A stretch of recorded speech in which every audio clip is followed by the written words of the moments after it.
Let's say you were sick. Which team of doctors would you go and visit? Team 1 or Team 2? And why? If you were to get sick, which doctor would you choose? Number 1 or number 2, and why? I'll go with number 1 because they look like they went to school for what they're doing. They're professionally trained, medically trained, and I feel like it would be a lot safer to go with them. Why do we value the Western physicians more than we do the medicine man or the traditional healer? The answer just may lie in what you were taught or what you wasn't taught.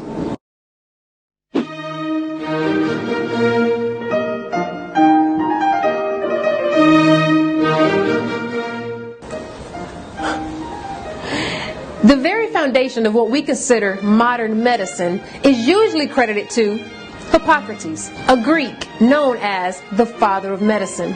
In many hospitals and healthcare facilities, there are statues and buildings named after Hippocrates.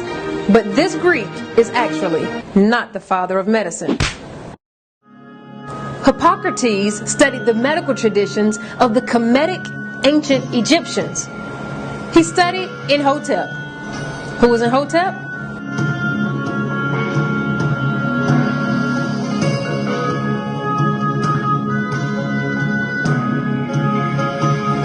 Imhotep was an architect, priest, scribe, poet, and yes, a medical doctor. He, along with the medical doctors of the Nile, was so far advanced beyond other civilizations. Imhotep existed around 2600 BC and is the earliest recorded doctor. This man was a genius. He had a thorough knowledge of anatomy, the internal organs and their functions. They understood the heart as the center of the circulatory system and knew how blood moved through the major vessels to our organs, and had treated over 200 diseases, including gallstones, gout, appendicitis, tuberculosis. More discoveries out of Africa are continuing to prove that civilization throughout the continent was well advanced.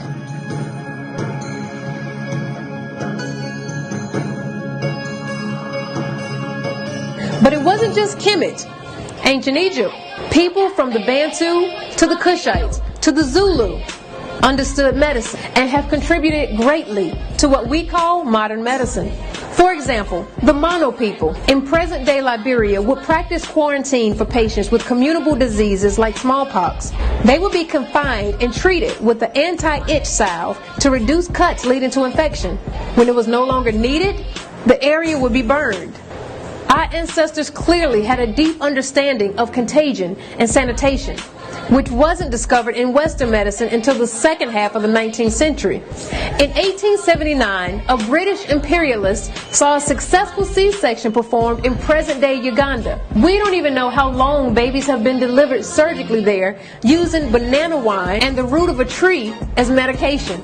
But by the invaders' own account, the procedure was clearly well developed, and at this time, Europeans could not perform a successful C-section while saving the life of the mother.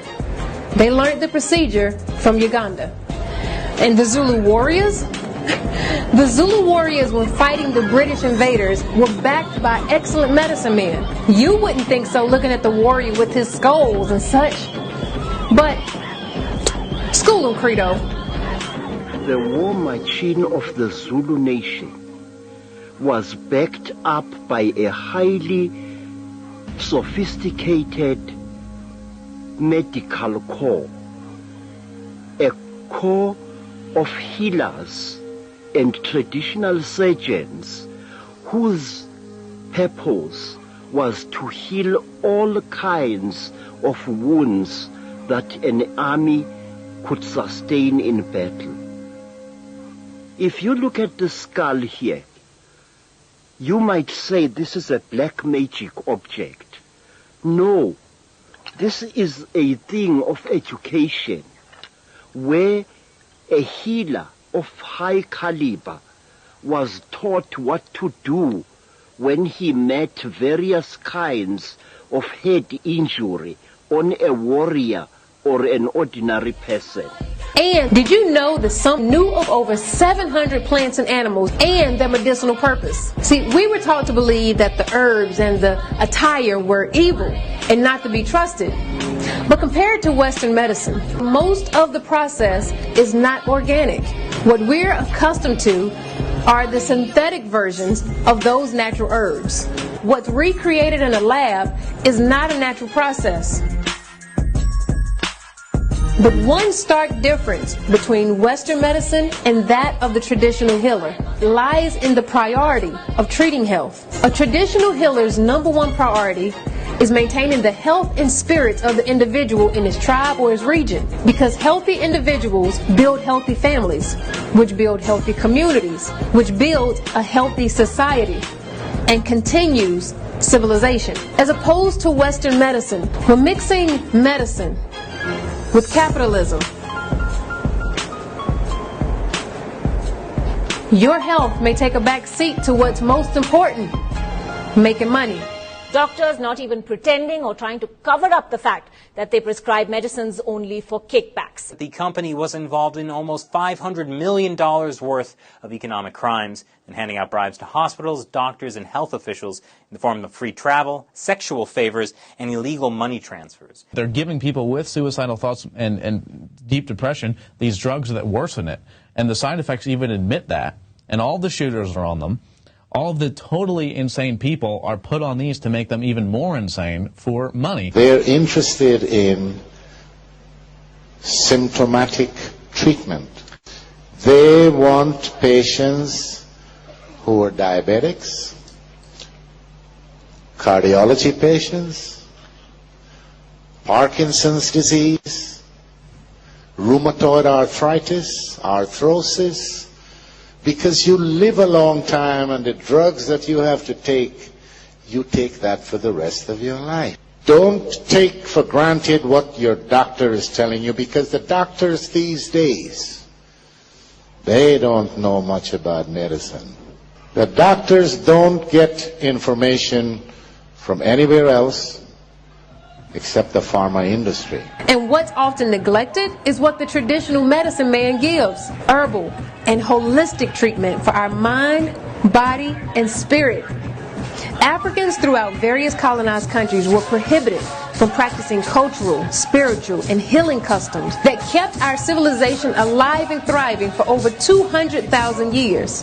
Through generations of demonizing this way of life and culture, sadly today, we no longer value the wisdom of our ancestors.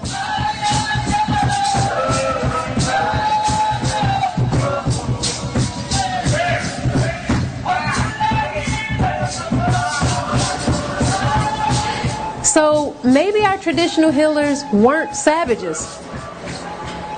And maybe they understood that the earth will provide everything that we need to sustain and maintain our healthy lives. So I say that we go back and look at our ancestors, and not with the Eurocentric eye, but look at them and appreciate them for how they kept our civilization alive and thriving for hundreds of thousands of years.